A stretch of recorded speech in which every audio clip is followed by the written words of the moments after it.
Hi, everybody. Today, I want to start a new series I'm calling, in case you didn't know, Fact or Fiction. We're going to take a look at some of the things that I hear all the time that people believe may be the best possible way to get a loan, the best possible timing, best interest rates, all of those different types of factors. And we're going to take a look at each individual one from the aspect of, is it fact or is it fiction? Is it partly true? Totally true. If it's partly true, what part? If it's false, well, what part of it is false? So we're going to take a deeper dive into each individual topic to find out what really is fact and what is fiction.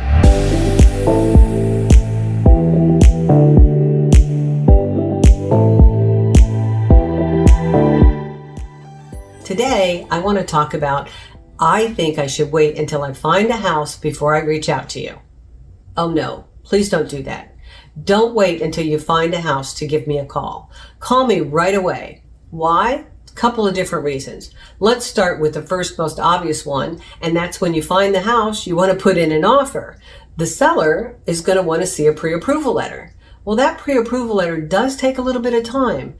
We need to do a complete application on you, going back 2 full years of employment, 2 full years of residency. So that may take a little time for you to get that information down on paper. Once we have it down on paper, then I also need to get supporting documentation. I need to look at your income. That means pay stubs, tax returns, W-2s, all of those things so that I can determine income. We need to look at assets. So we're talking about bank statements. We need to get at least 2 months of bank statements. We may want to look at other assets. We also may want to take a look at other programs. There's specialty programs out there for first-time homebuyers. We certainly don't want to miss any of those benefits. So the idea is to give us plenty of time so that we can make sure that we have all of that together and come up with the best program. Now, once we have the best program, if there's enough time, we want to run you through underwriting. Why? Well, because that gives you a conditional approval that you can now submit with your offer. That is like one step above a pre-approval letter and pretty much the same as cash. So we want plenty of time to be able to get your supporting documentation and run you through underwriting. That way, you've got that buyer's edge that gets your offer accepted over somebody else's. Now, what are some of the other reasons we don't want to wait? Well, that has to do with me putting you in the best possible position so that you can get the best possible loan. We need to take a look at what income can I use for qualifying. Sometimes you have income that you know you have, but I may not be able to use it for qualifying. We need to know that. Other times it has to do with credit. Sometimes there's stuff on your credit report that just isn't yours.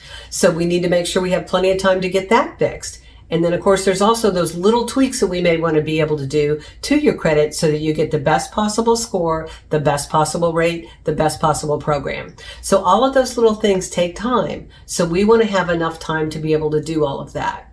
You're asking now, what does that look like, Diana? How much time do I need? And what I'm going to tell you, the minute you start to think about it, that's when I want to hear from you. The minute you're thinking, gosh, I want to buy a house. Maybe I want to refinance. Give me a call. It starts with a general conversation of what your goals and dreams are and what that may look like as far as timing and process and what we want to do. So we may not do anything at that point. We may wait a little bit because you're not quite ready. We may want to stop and take a look at some of the factors that can put you in a better position for the best possible loan. And sometimes that's just a little tweak. So don't wait. Reach out to me very early so that we can put you in the best possible position for getting the loan that is best for you. If you have other things that you have on your mind, is this fact? Is this fiction? I've heard it. Is it true? Please reach out to me. I want to be able to answer all of your questions as to whether or not it's fact or fiction. If you'd like to be interviewed, call me as well. Want to be sure to interview all those people that have great topics that everyone wants to know about. So thank you so much for watching, and I'll see you next week.